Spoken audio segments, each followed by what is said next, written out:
Okay, welcome back to the Power Pod, everyone. Thank you for the support on the last episode. More guests will be coming. I'm glad that you all enjoyed that one.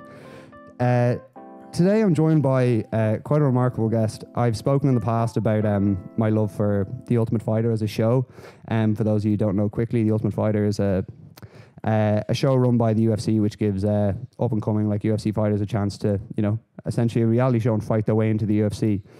And a goal of mine has always been to have someone on the show who fought in MMA, fought in the UFC, and actually has done the dance. And today I'm joined by MMA fighter Jay Cucciniello. Jay, thank you for joining me. I really appreciate it. More than welcome, man. Yeah, glad I'm here. Yeah, they didn't want us to see each other today. We've had every sort of issue, but we're fucking doing it. Yeah, mate. Right? Yeah, certainly have. So yeah, man. As I said, we first met. You were coaching on a camp that I was doing the videography for. Yeah. And when we first ran into each other, I was like, I was in my head, I was like, I know that guy from somewhere. I was like, I swear to you, he looks exactly like. Yeah. I was like, what? I thought you was giving him the eye. I was like, is he checking me out? Kill this bloke. And then I was like, no, there's no way. I was like, what are the odds of that? Yeah. And then more and more we go on, and you were talking about MMA stuff with some of the lads, and I was like, mate, I'm just going to run this by him on like the third day. And sure enough, man, you were the guy that I thought you were, which was the guy who had one of the best fights in Ultimate Fighter history, in my opinion, in a lot of people's opinion, and we'll get into that. But I'd love to get kind of back a little bit into where you started. So where did the urge to start MMA and fighting in general start for you? I think I was born with it in me, you know what I mean? I think it was just in me. Yeah. But growing up with my dad and my older brother, we was wrestling fans, the WWE, Van Damme films, Bruce Lee films. Yeah. So it was always, bouncing around the house on the TVs and stuff. And if it weren't, then I was practicing it with my brothers and stuff, you know what I mean? So it's just always been a big part of my life, and it's what's always connected me to my dad, that fighting side of things. I do, yeah. And did you... And so at what point were you like, I want to take this into... So what was the first kind of discipline that you started with? Was it boxing? I did a little bit of karate, literal traditional karate when I was a kid. I was a bit of a naughty boy bouncing around and stuff. So I did a bit of that, maybe for like a year or so. And then... crane kicks and all. Yeah, and then I just grew out of it, I didn't think I grew out of it. It was just the age I was at and the circumstances I was in. And then I joined the army. Yeah. But before joining the army, I always wanted to fight. I didn't have anything in mind. MMA then, when I was 15, it was around, but I was having to go to HMV to buy the DVD sets. Yeah, oh fuck. Yeah, because that was the only chance you got to see stuff. Yeah, the only way we could watch it. So the first DVD I bought was The Ultimate Fighter Season 3, I think, with Michael Bisping. Or 2 with Rashad? Was that who was Bisping, Tito and Chuck. Yeah. So that was the first box set I bought, and then in that column there was like Brazilian Vale Tudo, isn't it? Yeah, the Vale Tudo. All these kind of DVDs, like in Brazil, where it was like a concrete wall with half a cage and stuff, and these guys are bashing their heads off the walls and headbutting each other and the proper shit. So I was watching all of this, and this was at the age of 15, so I was kind of just hooked from then. Always kind of after watching Bisping fight and win it and that, I always said like, I'll get in the cage one day and fight. Not like get to a show or anything. Just I will have a fight. And all my army friends like kind of they've always known I've been a bit of a nut job. I was always scrapping and stuff. They always knew, but they didn't know that I was deadly serious about it. But at that time I was like, at the time my career, my life was the army, So I just thought whenever I get a chance, I'll definitely go and get in there. But I never thought it'd really happen to the extent what I got to, for sure. And what did you, when you were watching Mike Bisping and stuff, what was it the whole thing? Did you like the spectacle of it all, like the crowd? Did you like, was it more like just the physical actor going in and fighting another man, and like the will versus will? Or was it the whole thing? Yeah, I think the will versus will is obviously one of them, but the main thing for me was struggling, with different things that have gone on through my life, to going in there training and just literally forgetting about everything that's going on in your life, at that time. But then when I had my first fight, like I suffered a lot with a lot of stuff that had happened in my childhood and stuff. So this was the first time, even like being a war and stuff like that, you know, like this, getting in the cage was like the first time when that ref said fight, that every demon, every bad thought went out of my body, and I got to think about myself. It was the most quietest, relaxed place I've ever been in my life. It's so interesting to hear that, because so many fighters say that. They're like, McGregor has a very famous saying where he's like, I feel like walking to the cage, I'm like, I have chains and shackles all over me, and as I get to the cage, I'm unshackling it, and then as I walk, you know, through the threshold, I'm completely free. And for me, I'm like, there's nothing that would terrify me more. Not that, but it's the whole thing. It's even the build up, knowing that like there's another man for 12 weeks is focusing on like trying to fuck you up. Yeah. You're trying to do the same thing. It's just the whole mental battle of it is so interesting to me. What was your first fight? What was your first, your first one of memory? It was an amateur, but back then we didn't have amateur, but back then, like I'm old, but it was, the MMA had only just really blown up on the scene then, you know. Yeah. So it was an amateur fight against a local guy. I think his name was Craig Lewis or something. He was like a black belt taekwondo, and he was like I think he was like a blue belt, purple belt BJJ. And I think I'd been training 2 months, if that. In karate? No, in MMA. In full MMA. Yeah. I literally joined, as soon as I left the army, I joined this gym with my longtime friend Chris Ellerton in Avedon MMA, and we, I just turned up, and it was some mats on a sports hall, and I was just hooked. Like I was there every day. Like, so something clicked there. You felt something there. Yeah, straight. You know, I just knew that this was it. Not that it was my calling. It was more like it was my release. Do you know what I mean? Like some people, especially this day and age now, people are pursuing it for a career, aren't they? For the money and for the fame. Yeah. You know. But I, my addiction was that calmness. You know, that stillness and that getting all them thoughts out of my head for 15 minutes. So when you get into MMA now as a you're not looking at this as like, this is how I'm going to earn money for the rest of my life. In those first couple of fights, it's just a passion of yours. Yeah. Okay, for sure. And Michael Bisping might have been the first guy in the UK where you were like, okay, you can go on and really build something and like have a real life in the UFC, and like this is an opportunity now. Yeah. And so when did you make that jump from amateur to pro, and what was the motivation for that?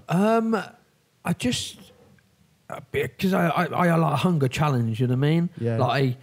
Like when I had 3, what did I have? 4 amateur fights, 3 wins, and then my last one I went up against some black belt BJJ guy. My coach Chris at the time was like, it's a big step up, but I think you should take it. It'd be good, especially if you want to go pro. So I went in there, and I was very raw at the time, and went in there, just tried to double leg him, take him down, got him down, and then he just like ninjaed onto my back and got me in a rear naked choke, And but straight after it, I was like, I want to go pro. Okay, sorry, power outage, just blacked out. The conversation was too stimulating. We blew the whole fucking place. Sorry. So we were talking about your transition. Then you start your pro career, and where your mindset is now as a pro, and what your aspirations kind of are. Because I obviously jumped the queue quite a bit with going from amateur to pro, and the gym that I was a part of was just a very, very, very beginners kind of club. But my head coach was tied in and affiliated as such with a Tsunami gym. Tsunami gym now back in the UK, going back 15 years ago or something like that, had the best athletes there, up and down the country. Had Cage Warriors champions in there, John Maguire, Luke Barnett, Robbie Olivier, all these top guys, and I just got thrown in with them just to get better. And I was like the smallest guy there. I was sparring welterweights, middleweights. And you're what, 145? Yeah. So, but I had to learn the hard way, and so I progressed quite quick. But at that time, my whole mentality was just to just fight, just keep fighting. That's all, you know, like even now, like if I could fight every weekend, I would. It's just, you said this to me, yeah, it's just in me. It's all you know, I think because of the peace and the calmness it gives me, it's, you know, I've never felt nothing like it, you know. You're chasing it almost. It is very addictive, you know, but obviously now I've got a son and stuff. I've found another way of having calmness and happiness, you know, especially being with him and seeing him and stuff. And it's something that, you know, is what I've needed, you know, for a long time. But jumping the queue and everything like that, like saying, go back to that, it's I was in with some tough boys, some big guys. Yeah, man. Yeah, some really big guys, and they were even still now along the UK scene, you know, Jack Mason, Tommy Maguire, John Maguire, you know, all these guys, Luke and stuff there. They were big names, and you know, they were forces, you know, along the UK and stuff. And then John got into the UFC. I think I went 1-0 as a pro. Finished the guy in the first round. Broke his arm, hyperextended his arm. There we go. Oh God, it was nasty. But I was like, I can feel that. Oh God, it like proper hyper. That's where you hear the boom, boom, yeah, boom, boom, it like a literally guitar. like this bit literally went like that. It was Oh God, I mean I felt that. Hold on a second. It's good change. That's still okay. Could just flash something. Oh mate, I can feel every inch of that. Yeah, the arm just high. I mean, I was a mount with him, and he was tough, this kid, and I was just wrestling him, holding him down, elbowing him, and I started to gas. I could feel my body gassing at that time. I was 1-0. I never did conditioning, never did nothing. Just we turned up Monday, Wednesday, Friday, and we just sparred. We didn't do anything, you know. So I just did that. So I was into this. Third round, I think it was, and I was like, I'm taking his arm home. I've got to take something home, So I just literally went from mount, sat down, and ripped it, hips up, and it weren't my intention to do it. No, of course, that's the game. My man. intention was just to end this fight. Yeah, man. Do you know what I mean? We see people like Tony Ferguson who's just like, yeah, it doesn't come off. No, so man, you got to go into it with that, like that kind of intent. It's nuts. It was devastating as well because like at the end of the show, I went out the back and his mum was there. She was crying and. Oh, his partner was there and that, and I was like, oh God, you know, there's a lot. There's obviously ups and downs of obviously fighting, you know, the winning and the losing. You know, it's quite devastating. But you know, to see other people's families and stuff, it's you know, it can really pull on the heart, you know, because it's. Jesus. I was just going to say, like the reason I love The Ultimate Fighter so much is before that, whenever I watch fights, you see the interview of the winner at the end. Yeah. But in that show, when you lose, not only do you see it, but you stay on, and you get to see like what that does to someone to watch other people succeed and have to stay on. And in that way, no, I don't want to skip into that. No, you could. But that was a big reason why I got into it, because I fall in love with the personalities of fighters, and like I love the fact that like for example, me and you, like I'm like. I could chat to you all day just about any kind of bullshit, and I'm also like, this guy is one of the toughest cunts you'll run into, and like in another situation. Or like, you know, still to this day, like you're going to fight this guy's going to go fight on a Saturday night. Like it's remarkable to me, and I love that. Yeah. And I guess going towards the Ultimate Fighter there, like where were you just before that? What was your kind of lifestyle before that? Were you kind of anticipating getting onto it? Or was it kind of a last minute? No, it was a last minute thing. The Ultimate Fighter, definitely. But from going 1-0 up to 2-0 in the UK, I was like 24. Okay. I had my first fight when I was 23. Yeah. So I think I turned pro within, you know, about a year and a half, I believe. You know, if I've got that right, I think I just went and you know, from there I got to 2-0, finished this other guy again, and I kind of had this pressure come over me because John had just got to the UFC, and then Luke was going to the Ultimate Fighter. Yeah. And you're seeing all these other people go. Yeah. And I was like, and then I had these people around me like telling me like, no, you know, you stick at it, you've got what it takes to be, you know, you're good, you know, like you haven't been doing it that long. And I didn't love it for that side. I didn't love it for the pressure. I loved it because I just wanted to go and fight. And it become a lot of pressure And then I had a lot of things going on, you know, within myself and back in my hometown. And I had a friend call me from out here who had a bar. I met him a few years ago, and I said, I'm going to come out and see you after my second fight. So I went out and see him here, talking about here out in Spain. And he had a bar down in, it used to be the old Lineker's in Figueroa. Okay, yeah. I've been to the new Lineker's. Yeah. It's a good spot. Yeah. Love it, mate. Yeah. Sponsored. And I went there, and I had a week of holiday there. He just had a stroke before he left. He said, why didn't you come work here? You know, you're always welcome. And I'm like, yeah, I probably could do that, you know. And I got back home. Where were you living at that time? In Peterborough. Okay, yeah, back so very home. different. Yeah. Yeah.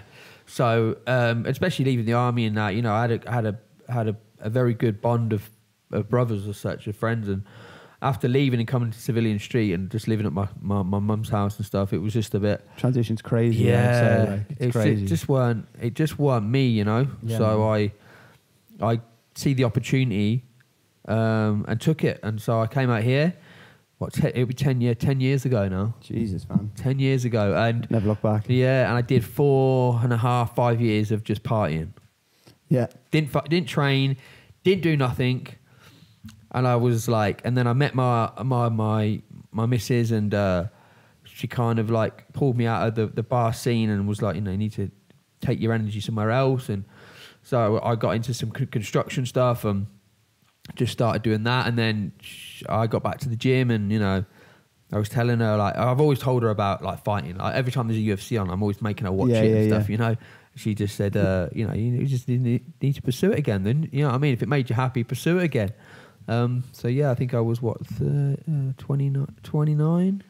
And so you're out here, Yeah. and you're like, and you get, obviously they give you the call, and you're like, I have to do this now. Yeah. Because there's no other. There's very few jobs that are so reliant, like time wise. Like it's always like as a fighter, you're like, man, these are the years right now. Like if I'm going to go, this is it right now. And this is the thing with it, because like you say, I was 2-0 still at the time, and I just got back into it, and I rang my coach back up in England, Chris, and said, I need to have a fight. I'm doing all this training out here, and I said, I need to have a fight. He's like, you know, because my coach had to run a show in near our local town and stuff. Yeah.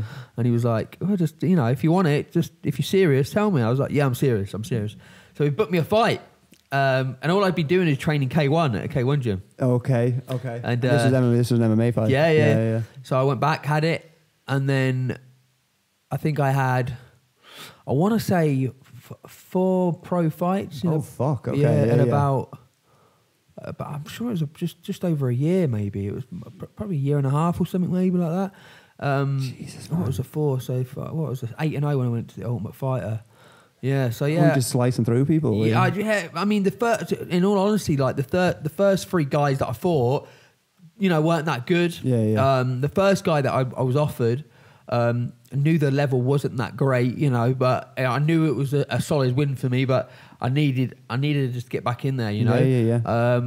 I mean, it's not, MMA is obviously, people do handpick fights, but, you know, if you're on these big shows and that now, it's very hard to find. It's different to boxing, for sure. Yeah, it's very hard to find an easy fight these days. You know what I mean? And that's why, like, it's such a great fan sport, because there's no hiding now. Yeah, 2 people call each other out 3 months later. It's on a card. Yeah, you know what I mean? Which is so beast.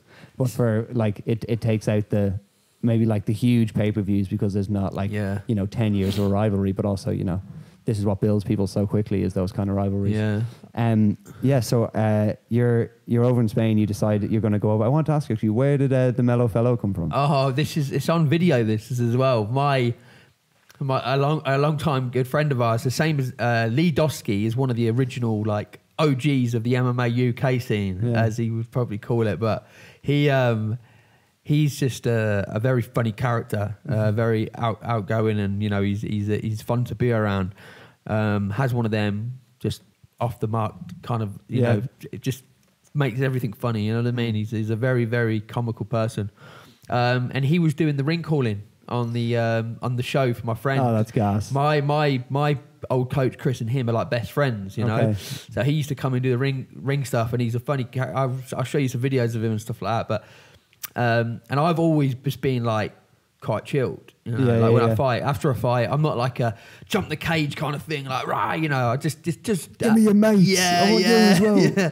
Like I just don't.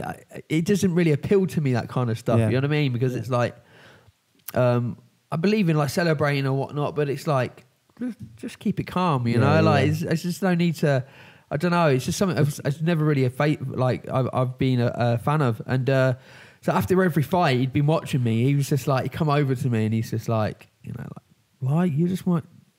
You're not bothered? I'm like, what do you mean? He's like, reading the paper. Yeah. He's like, it's my time. He's like, before you fight, you don't really seem that bothered, and then after, you're not. You know, it's like whatever. I'm like, because I'm happy. Do you know what I mean? I'm a piece here. Do you know what I mean? I was like, I don't need to, because 90% of these people that are jumping on cages in it, it's fake. Yeah. It's for you know, it's for the audience. It's not to hype them up. It's for the audience, and you know. So I just be me. You know what I mean. And he was calling my name out after like I think it was the third fight, and he was just like, Jay, the Mellow Fellow, Cucciniello. And I was like, what? Because it runs so nice. I know. It runs so clean. Everyone was like, wow, that's brilliant. Yeah. And it just stuck, mate. I thought it would be something like, oh, no, I thought about it. And I was like, what rolls like that? Yeah. He just rolls off the tongue. Yeah, mate.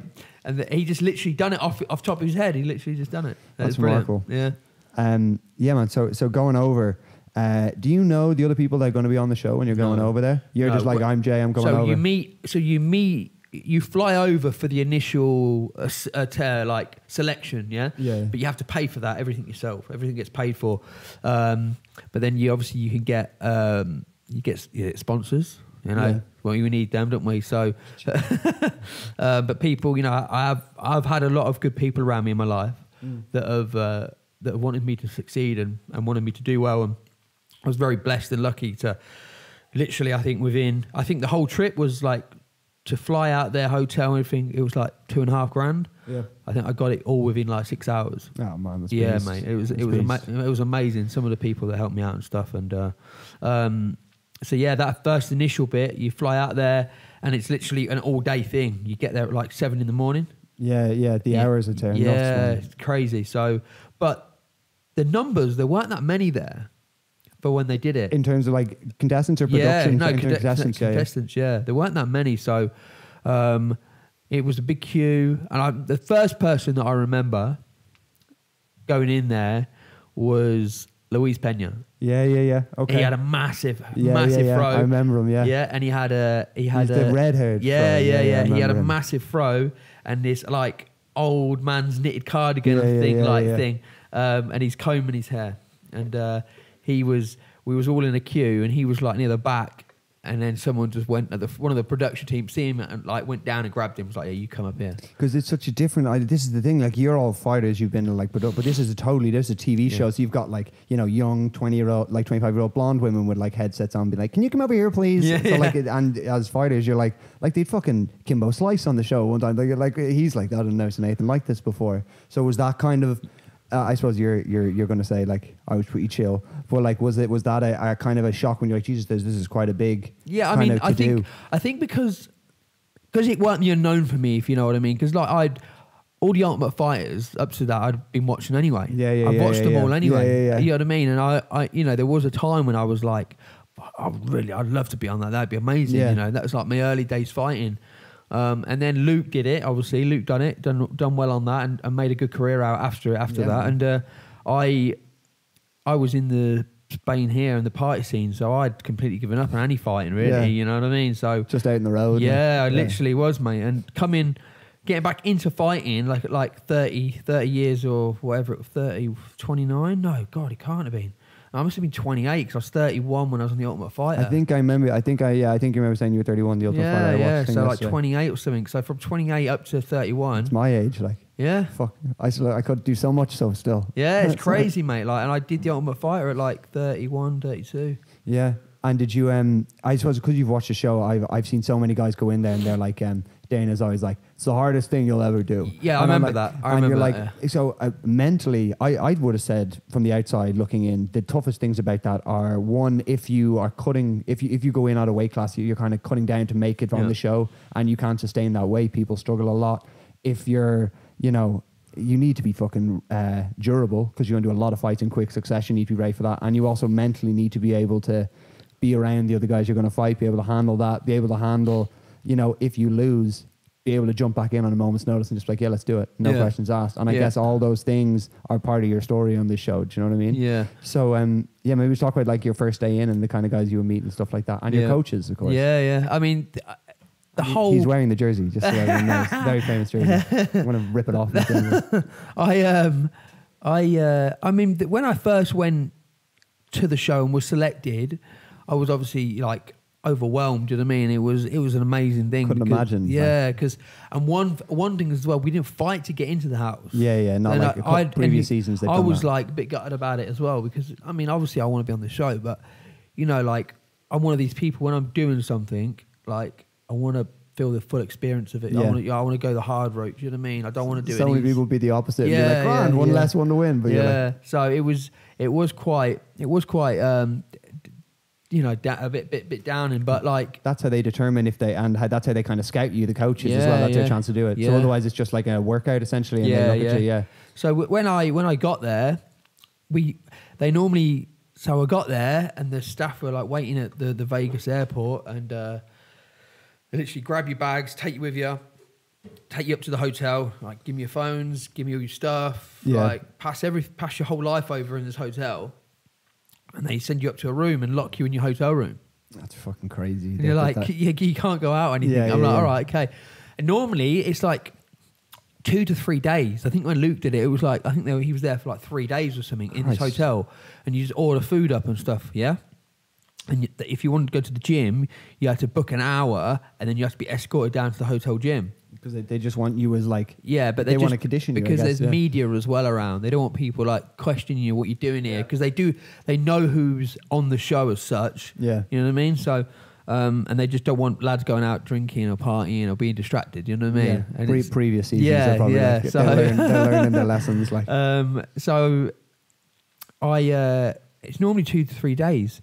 We was on there for 10 days. Oh man, it's like fucking COVID. Yeah, we was there 10 days. I think it's the longest. Gary, the producer, said it was the longest that they've ever held fighters in the hotel rooms. Was there a reason for it? Yeah, because they was having troubles picking the winners of the coaches. Oh, fuck, okay. And I think there was coaches before DC and Stipe. Yeah. And then they had to wait until Francis fought Stipe to see who they were going to have. Jesus, yeah, okay. So and the first one. Yeah. And then literally as soon as the fight was done, they announced it and we got put to the place. And that was the highlight of everything for me.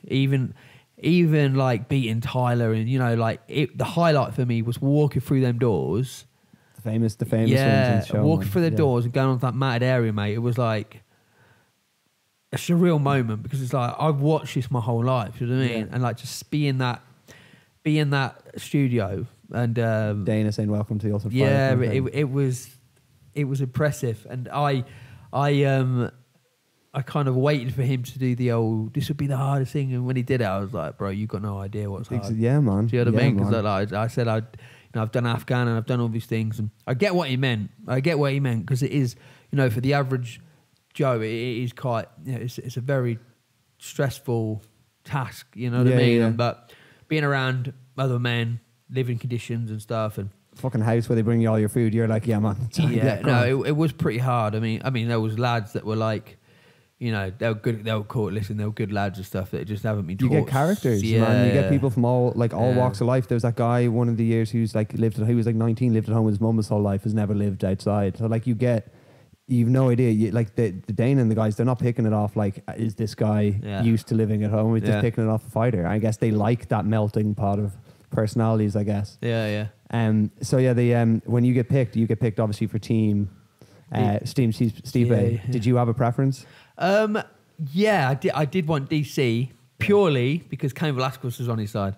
Oh my god! Mate, as a coach. One of the coaches. Stop. So when they walked through the door, Stipe and DC, I was like, oh, cool, you know, it's cool. And then I see Cain at the back. I was like, noticeable face. Oh, yeah, mate, man. like don't you know? Cain Velasquez is one of my all-time favourites. You know, yeah, man, 100%. Just his cardio, he's relentless, he's boxing, he's wrestling, and yeah, mate. As soon as I see him, I was like, I can't remember who was next to me. I think it might have been Richie Smullin or something. I was like, it's Cain Velasquez. Richie Smullin, shout out. What's the crack? I was like, it's Cain Velasquez. You know, it's like I was just buzzing about him. You know, yeah. That's such a huge thing. People don't take into account as you said, like the lads, the coaches obviously aren't going to do, you know, the bulk of the coaching. They bring teams in, so you should really be looking at who they're bringing in and who.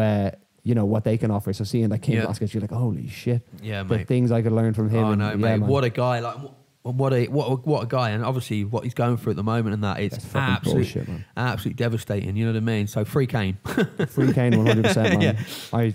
I love it still. Some of the first fights I went back and watched, like in the Brock Lesnar time and all that shit, man. Wow. Dos Santos 1 and 2, just amazing, mate. Like, it was a great period in MMA. Yeah, it was, mate. It was amazing because it didn't have the fake fans as such. Yeah, but it wasn't. It's not as glamorous as it is now. No, yeah. it had pure-blooded, like bloodthirsty fans. Then, do you know what I mean? Chuck Liddell period, man. Stop.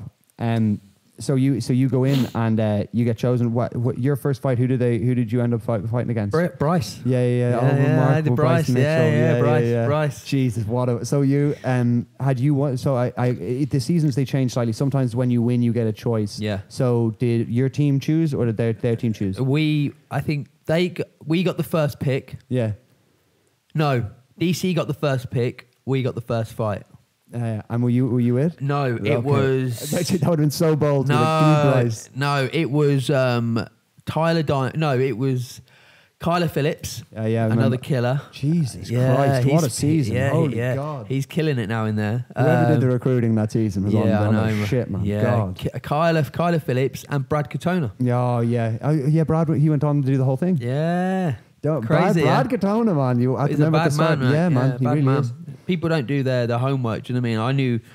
I didn't know much about Brad, but I got quite close with Richie Smullin in the house. So yeah, man. Richie's fucking legend. He told me a lot about Brad and stuff, and you know, like Brad boxed, I think, like on the Canadian junior Olympics or team or squad. It's because his demeanor, he's not in your face. People just black belt BJJ for a few years. Yeah, man. He done judo, I think. He wrestled. Yeah, he was an all-round martial artist. Do you know what I mean? So and even Kyler Phillips, like if you ever get a chance to go back and watch that fight, Brad Katona's such a technical master at like knowing how to win a fight. Yeah, look how he fought me, and I've told this for people for years.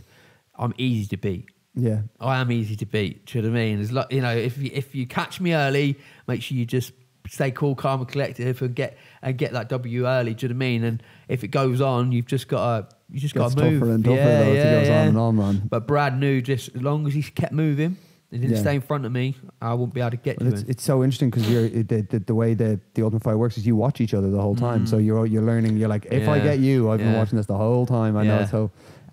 So yeah, obviously you have your first fight with Bryce Mitchell, who's obviously in the UFC now and is on great run. Obviously, an amazing character. Crazy run, yeah. And at that period, he's like an amazing wrestler. His BJJ is his ground game is remarkable. Yeah. And how did so when you get that matchup, are you like, I'm gonna fucking smash this guy? I knew. I think going into the Ultimate Fighter, when we got the names kind of released, I told myself not to watch any of the guys. Yeah. So I just didn't. You can't get too invested. Yeah, I just didn't want to see anything or brainwash myself. Do you know what I mean? Yeah, 100%. But I'm thinking about it. I wish I probably had now. Yeah. But Bryce was one of the guys that I did watch because his name come up on a lot of the MMA feeds, and there was quite a bit about him. There was hype about him, 100%. And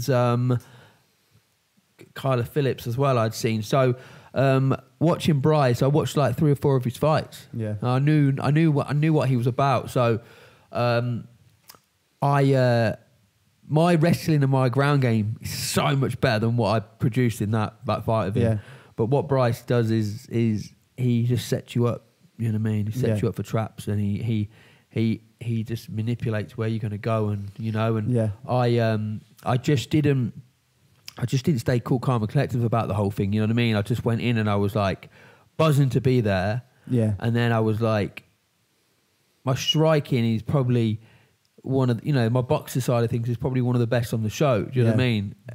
And watching me with Bryce and stuff like how I was moving at first, it was all good, but once Bryce gets hold of you, he's not physically strong. He's not an absolute strength machine, but he just like melts to you. It's almost like he's not overpowering you. Yeah. He's cohesively sticks to you. Yeah, mate. Yeah, he just he moves well. He moves so well. Like, you know, even in that top 15 now, you look at all the guys. I think he, you know, his ground game and how he moves he's one of the best. You know what I mean? Obviously, you got Oliveira as well, haven't you? But no, he's lightweight. Sorry. No. So featherweight wise, yeah, I would say, you know, he's probably one of the Ortega maybe though. Yeah, that'd be interesting. yeah, it's very interesting. But I think Bryce has just got that wrestling pedigree, and he's a pure wrestler as well. So he's one of my favourite fights. Yeah. Because like that's so interesting. I learned a lot from that fight. I did learn a lot from that fight because watching it back, I sat down with James Krause, a shout out to him, one of the best. Unbelievable mind. Oh, mate, yeah. Can we just say that? Oh, God, yeah. Crazy. Made me a remarkable amount of money, James, on your tips. I don't have a lot to bet, but it's always solid with James. Huge shout out. He's a master of the game, you know, fighting and understanding, you know, the positions that you need to be in and, you know, how to win fights, basically, you know. James Krause goes as far as watching and looking who's judging. Yeah, to know, like, okay, you need to... Yeah, this is what this judge likes. It's crazy, mate. Control. It's like such a mad way to think about it. But it's a factor at that level. But that level you got, wouldn't you? But I sat down with him and he was showing me the mistakes with the Bryce and stuff, and I was like, fuck, I know that. Yeah. Like, you know what I mean? Like, I was just making so many like schoolboy errors with him, but like you can't give an inch with Bryce. Yeah, you can't. You know, it's just not something that you can afford to do. He's just he will every opportunity you give him, he takes it. Yeah, he takes it. Yeah, man. So obviously you lose to Bryce, and now you're in that kind of interesting position where it's all in your hands. You can either stay and use the opportunity to learn with these guys and take every opportunity. And maybe you get to come back in, or you start to implode and be like, fuck this, I'm just going to get in the drink and fight these pricks in the house. This is the blessing that I had as well, because I've watched the show for years. Yeah. So I understand the game, you know. I threw a kick in the Bryce fight. It was an inside kick to his knee, and it cracked me right on the arch of my foot.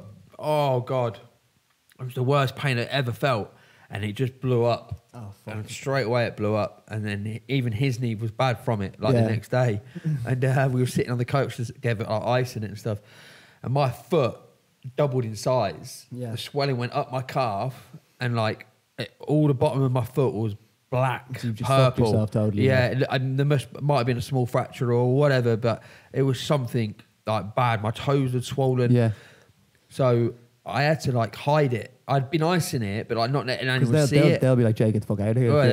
They'll make you go and get an X-ray. And basically, then if something bad, they won't let you fight. So like what happened with Louise. Pena kept trying to hide his foot and just say it's all right. But Ricky, man, same thing, man. Yeah, so something in the water in that season. Yeah, mate. So I literally like just hid it, and then I practiced the next morning, and I just got my wrestling boot, undone all the laces, slammed my foot in it, and just tightened it up as hard as I could, mate. Crazy. Oh, mate. And I tightened it up as hard as I could. I had a bit of a limp. Yeah. And the coach was like, Mark Montana was like, you all right? He's like, it's cool, it's cool.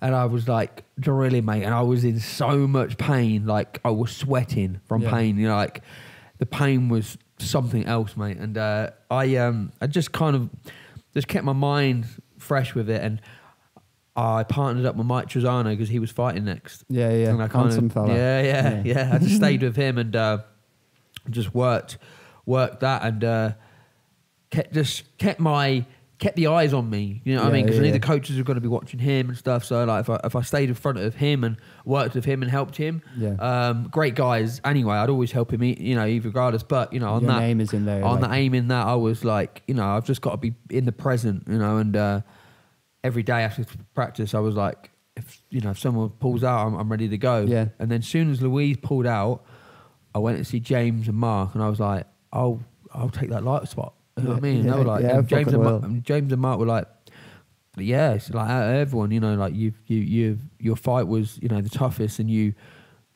battled through. You showed effort. You didn't give up. You know, so they were like, yeah, we'll support you. I was like, sweet.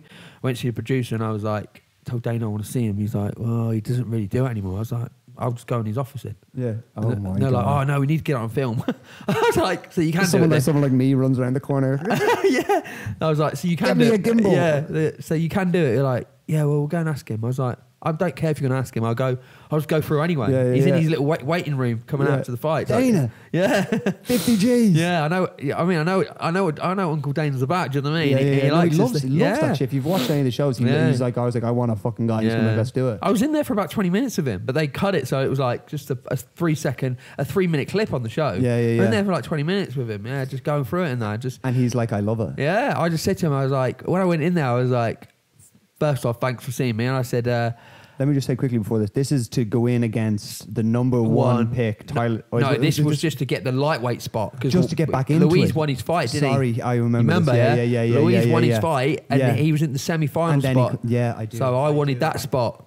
So people were like, did they have other lightweights that could have gone as well? Yeah. And you were like, nah, I'll jump in there. John Gunther was the only one so far. John Gunther. Because Alan hadn't fought Yeah. yet. Okay. So I was like, I'll take that lightweight spot. Yeah. And so the went into there and I was just like, thanks for seeing me, blah, blah. And I said, I'll be honest with you. I said, I've given up quite a lot coming out here.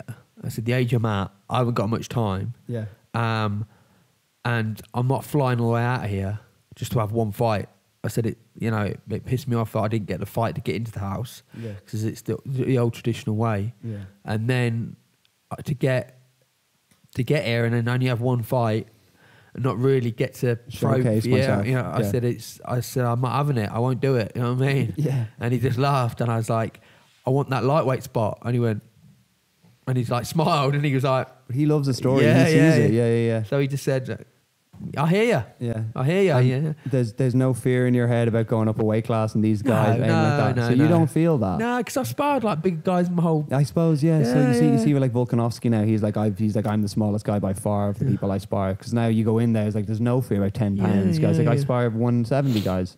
So you're like, I'm gonna take this opportunity to go in and see what happens. But I'm not leaving here without another fight. Yeah, basically. Yeah, that's what I said, and I was like, I'm not gonna do it. You know what I mean? I said one fight. It's not what I want. You know what I mean? I'm not going out like this. You know. So he. Thank God he listened to you. Yeah, and we had a good chat and stuff, and then he seems like a great guy. Mate, amazing guy. Another little story quickly. Just hit me. About Dana. Like, so once the show would all finish, I'd had my fight. It was on a Wednesday or something like that. It was a Saturday. I think it was Max Holloway was fighting someone. I can't remember who the fight was.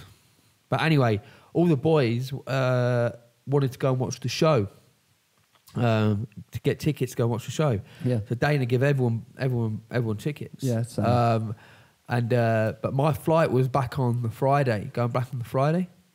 And he said I was in the hotel lobby on the Friday, and I think it was Friday. Yeah, I was in the hotel lobby on the Friday, and I'm sat there like hitting the slots. Yeah. Come on. It was, Starbucks, like paying $10 for a coffee or something crazy. Yeah. And I had this. I had my phone, and I was FaceTiming my partner. Yeah. And she was like just a bit of bedhead, She just woke up because I'd ring her and that. And at the corner of my eye, I just looked, and Dana White was walking down. Yeah. And I was No, that weren't it. That weren't it. Sorry. Rewind. I messed that completely up. Really? Yeah. I was drinking coffee and he walked down with this elderly lady. And I see him. And I was like, I'm not going to say anything like, do you know what I mean? Because I'd just be a bit weird, isn't it? And he see me. He was like, Jay, you're right. And he like come over. Oh, Jesus. We're like best pals. I was like, oh, yeah, you're right. He's like, and he's introduced me. It was his auntie. He's like, we're just going to to do black. I'm just going to put her into the blackjack hall. And he's like, this guy had the most sickest fight on Wednesday, one of the best we've seen in the Ultimate Fighter. And I'm like... Your face like falling apart. Yeah, I'm like, oh, yeah, thanks, cool. I'm just like playing it cool, like, yeah. Cheers. It's so crazy even to be called that by like... And he says to me, you coming to this show tomorrow to watch the fight? So I went, nah, I'm flying back today. He's like, oh, well, I'll change your flights. I'll get you another flight. Well, just, you can come. I was like, he's like, when do you want to go back? I'll put your flights. And I was like, Nah, so I want to go home, see my dogs and see my girl and that. And then you're like, who's he fighting? Yeah. So and I'd had enough of Vegas. Yeah. Vegas is a bit much, isn't it? I've gone twice for partying, and it's just always been the worst. And like we don't. It doesn't suit poor people. No, it doesn't suit like someone who's like, I have $78 for the day today, and like me and the lads are going there being like, I will just. Actually, we'll probably win money. Do you know what I mean? People win money. So we'll just bring a bit, we'll go gamble that, win something, and then we'll go drink. And then you're like, I lost it all, lads. Like, I don't have anything left. So it didn't suit. It just, I'm not a person to be like, okay, let's go spend $30 per vodka Red Bull when I can buy a 70 cl of vodka for €4 in the shop and make my own. I just can't give money away like that. It's crazy to me. It's mad, isn't it? It's that life. It's crazy. It's baffling. I was in there and he goes, he's like, just like, yeah, no, you can stay. And, I was like, no, it's cool. I really appreciate it. And he's all like, well, train hard and I'll see you in July. And I was like, yeah, brilliant. So I get my phone out and I call Mrs. This is why I called her. And she's like, oh, waking up. I'm like, Dana's just been here, just chatting to Dana. She's like, oh, Uncle Dana, do you know what I mean? And I was like, yeah, just chatting to him. And I'm holding it like this. And then in the top right of the corner, I see him coming back.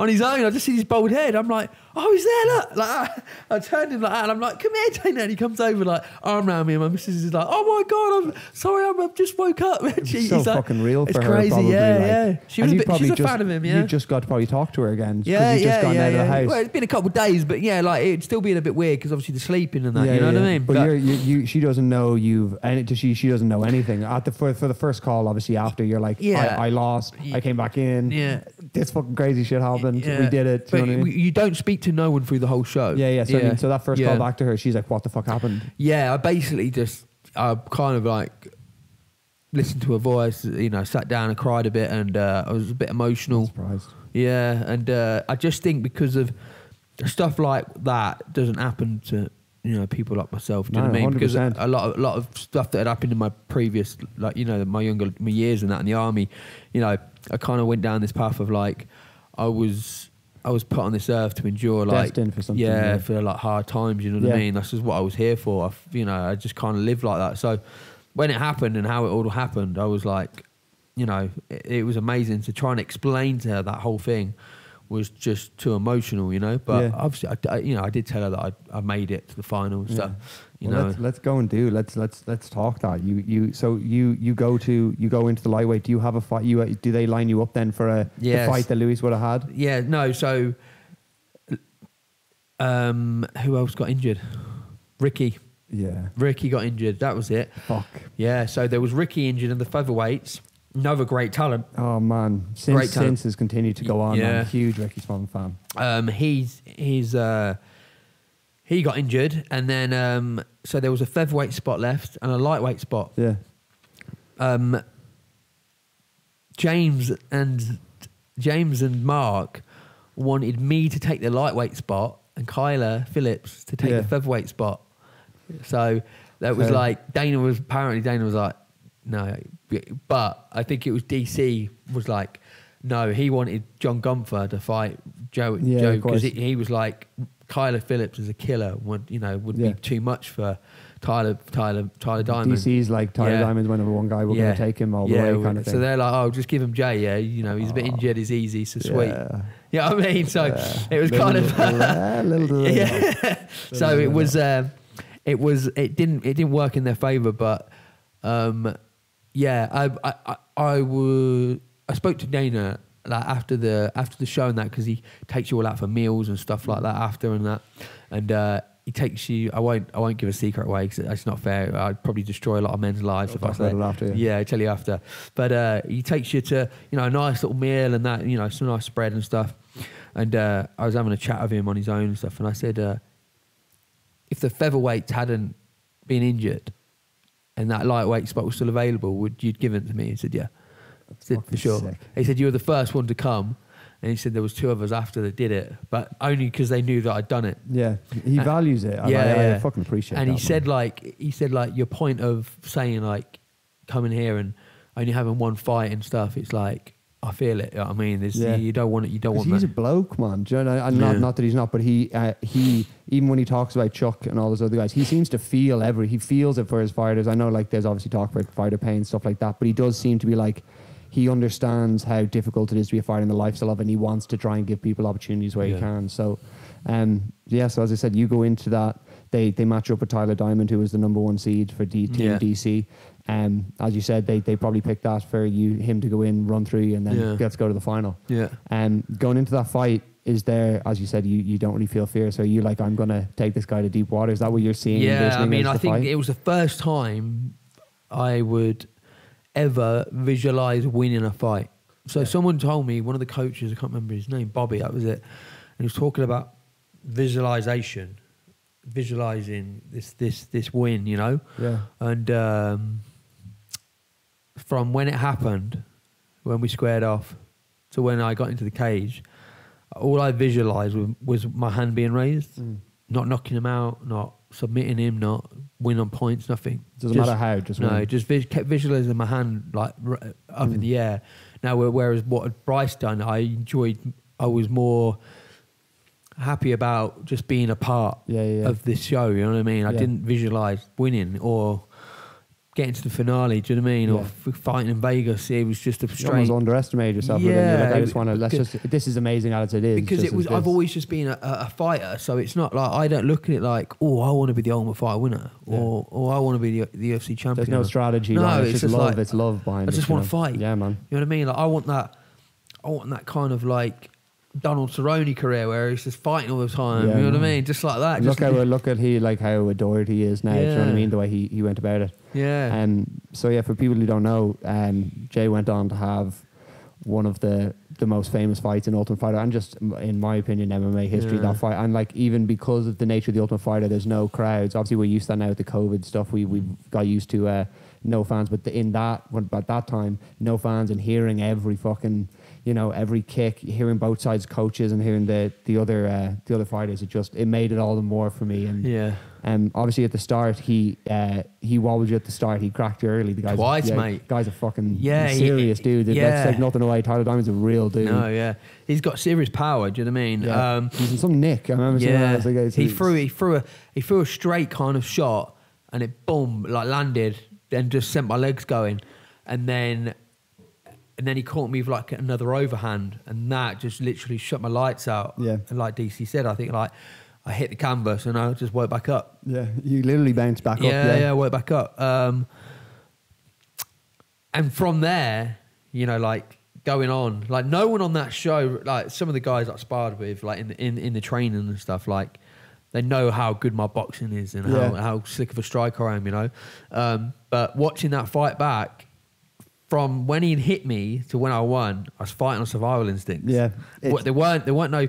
It didn't look classy or it's grit, man. Yeah, so it was hard. Yeah, man. So it was definitely a hard shot for sure. And but like I always say, if you don't capitalize or keep calm and collective, you know, and take that win that you've just almost snatched, you know.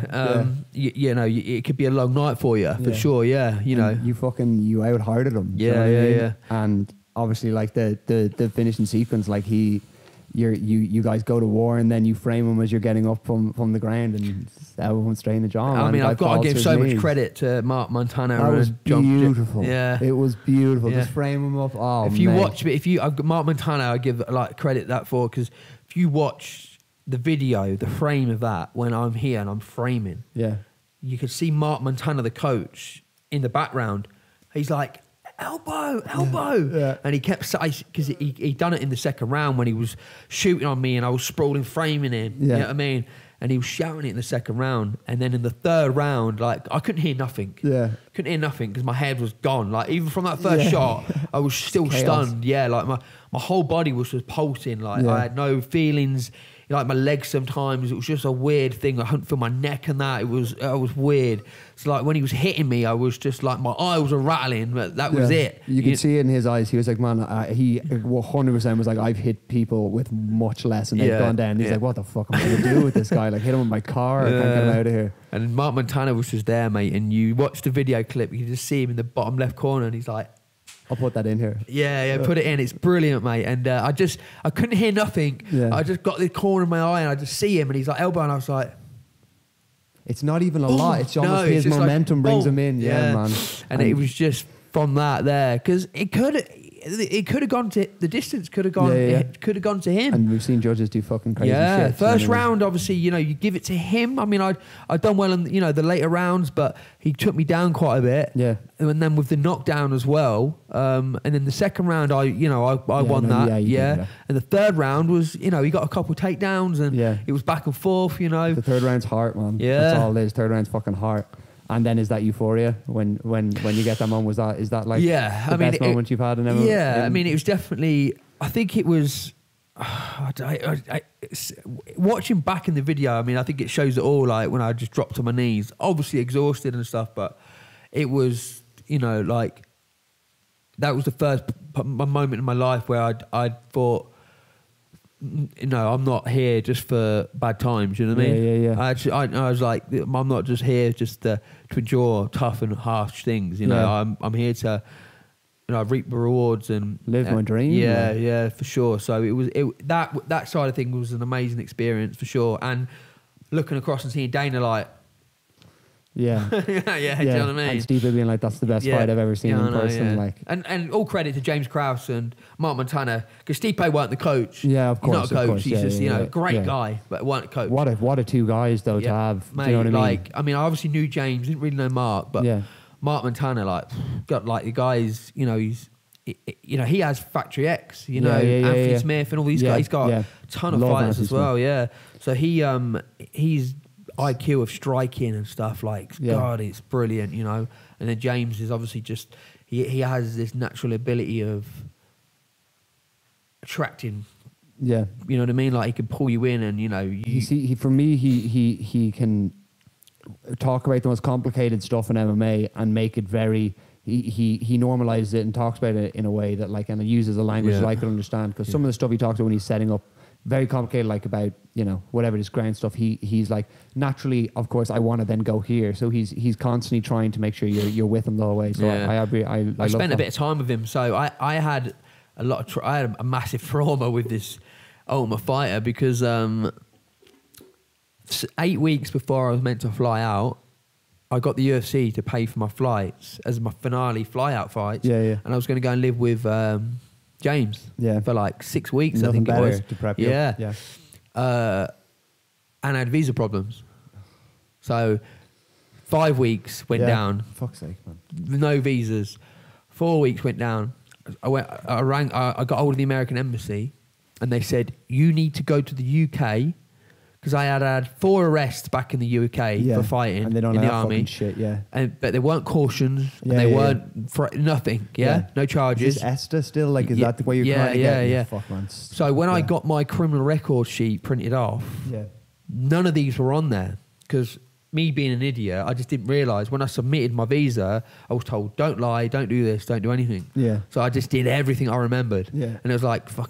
About 20,000 street fights, but there was they dig in 4 or 5, so I just didn't want it. Yeah, exactly. So I didn't want to mess up. So they, when I went to the embassy in America in Madrid, they went, "These arrests are not on your criminal record." I was like, because they weren't nothing. They were just dropped. He was well, we need details. I was like, what? He went, Jesus, So this is like 7 weeks out. So I left it, went back, thought it'd be all right. 5 weeks. 4 weeks, 3 weeks. Not what we need to be doing. I had 2 weeks left. The biggest fight of your life. Do you know what I mean? Mate, I was crying at the end of the tables and stuff. Oh, mate, my missus was trying to support me in it, and I was just like, this is a joke. After all that, I know, this is a joke. What? They wanted me to go back to the UK and visit all the police stations that I'd been arrested in and get printouts. It was crazy, mate. Yeah, it's mental. So eventually, I think Dana must have got on to. What's his name? The president at the time. What was his name? Trump. Yeah. I think he must have got onto Trump and said, Tell them. Of course, we'll get Jay in the country. Tell them to have a word, will ya? And then literally, like, the woman who was representing working with me, I literally rang her on like the second week. I was like, I told her the story. Yeah. I was like, I've got the form printed out with no charges or nothing. But then she's like, this is ridiculous. Like 3 hours later, she rings me. She's like, yeah, it's cool, you're fine. Oh, for fuck's sake! I was like, kills even more. Like that it can be done like that. Sorry, yeah. So you get sorted. Yeah. So it was like 2 weeks. I had 2 weeks left, and I was like, right, book my flights. And I went out and stayed with James for like 10 days. Yeah. I really wanted him to corner me, but he had a family holiday booked like way in advance, so he couldn't go. But again, being up there with him for 10 weeks, that was back in his gym when it weren't even like, it was a big gym, and he had Megan Anderson. Yeah. She was in the UFC, and then Grant Dawson as well. That's all they had. Now look at his gym and the kid. Did you kind of know at the time? You're like, I haven't met someone with like the mind like this. I think 3 or 4 of the guys that I met there are in the UFC now. That's remarkable. Yeah, and they're incredible mind about MMA. Do you think he? This is kind of it's kind of we'll talk about this later. But did you kind of see like coaching in him from like even when he was still a fighter? Were you like, you're going to be an excellent coach down the line? Yeah, like he loves it like that. Yeah, and he breaks it down like that. Yeah, for sure. I definitely I learned a lot from him through the fighting and Mark and the coaching aspects of things and stuff like that. Obviously, it's what I'm doing now and that. So it's it's great to have met them kind of people. You know, like when people like have an influence in your life and that. It's good, you know. And you finally get over to the States then for your fight with Brad Katona. Brad Katona, who obviously we kind of talked about in the beginning, who went on and was the guy who fought in the finale from Canada, and was kind of underestimated. You know, throughout the competition, just went about his business and was like, you know, a real dude. He's like you say, it's one of the most intelligent fighters, you know, like out there. It's not always credited as much as brashness. And he's tough, mate. He is tough. You know, like watch his fight. He fought Bryce Mitchell in the semis. I remember I watched it. Yeah. And I remember watching that season live and being like, well, Bryce is going to do this whole thing. Yeah. You know what I mean? Yeah. So, like, I bragged on it the whole time. It was like, I'm just going to rewrite this script the whole way through, baby. Anything you give me. So yeah. He's definitely a very intelligent fighter. And if you watch the fight with me as well, like, I think the only one thing I did do is cancel out his calf kick that he's very good at. I just practiced on turning my shin out the whole time when I walked. Yeah. And I spoke to him after, he threw like 2, and after that he was like, nah. And he stopped because the second one he threw like clean on my shin bone. Calf kick is like, it's not new now, but back then it was like people are starting to really damage and use it. Popular. I practiced it the whole camp, you know, just keeping my foot turned out at a certain angle. Yeah. And after 2 he threw, that was it. But he even said to me, he's like, I didn't expect that pressure from you at all. So, but maybe I shouldn't have been as pressure. I should have let him come in a bit to try and catch him. But also, you see mate. That's how people, like so many fighters now, like that pressure, even like Max Holloway now, guys who don't have, you know, this huge amount of like knockout power, they just overwhelm people. Like Nick Diaz, both they fight similar way. So like he dropped me twice, didn't he, in that fight? Yeah. And then he cracks, man. He really does. Yeah, just stayed calm and collective and didn't rush it. You even hear John Cavan on the first one. Time, wait. Yeah, you know, don't rush it. And it's because what you need to do in it. You know what I mean? Yeah. He's a very clever man, and when it comes to fighting, you can't underestimate like having a cool head in there and not. And it takes people, like you hear about all the time, people like, it took me 5-6 fights to be like, you going in there angry and pumped up is not the best version. Bisping talks about it. Going in, he's like, I was never the best version of myself going in there. Yeah, man. So obviously you kind of talked about this after the Ultimate Fighter, the finale. Obviously Brad, you lose to Brad, and then you're like, some guys go on. In the show, you know, you see like loads of characters go on, even who don't win the show, they go on and have a nice career in the UFC. What was the kind of aftermath like for you in that period? Quite heartbreaking in a way, because a lot of it's down to to me really, because after I'd had that fight with Tyler Diamond, they normally do like bonuses for fight of the season, submissions of the season, or knockout of the season, and a lot of the guys and everyone, you know, some of the coaches were like, mate, you've got fight of the season there for sure. Maybe and maybe knockout. So that you're talking like 25 and 25 grand. Which is life-changing money. Yeah, and I was like, wow. Yeah, you know what I mean? As soon as you get that in your head, if that doesn't come, I know, and a lot of the guys and everyone was telling me, even like Luke and stuff, were like regardless of what happens, you know, you're going to get a shot in the UFC for sure, because, you know, you're what the UFC want. And lo and behold, like, I had the fight, and Dana see me after, and he's like, great fight, you know, amazing chin, you know, just keep grinding. So I left Vegas at the time of my life and the show, you know, was proud of my performance and everything and what I'd done, and I kind of was on a bit of a high, and then I think 2 months went by, and Luke and Sean Shelby, you know, they're quite good friends, you know, he's known them for a long time, they're very good, you know, they talk and stuff, so I think a couple of months went by, and heard nothing, and then Luke messaged Sean and was like, what's crackers, you know, have you got anything for Jay or anything? And then I was told, like, when I after the fight went out to back to get my check, it was like $15,000 for me and Brad, plus 15 if you won. Yeah. So I got my check, $15,000 minus 40% tax. Management. It's like $9,000 I got. Tax. Oh. Yeah. So I was like, no like win bonuses or nothing. And I was like, it doesn't matter, you know, I'm going to get a shot in the UFC, you know, I'll earn there, do you know what I mean?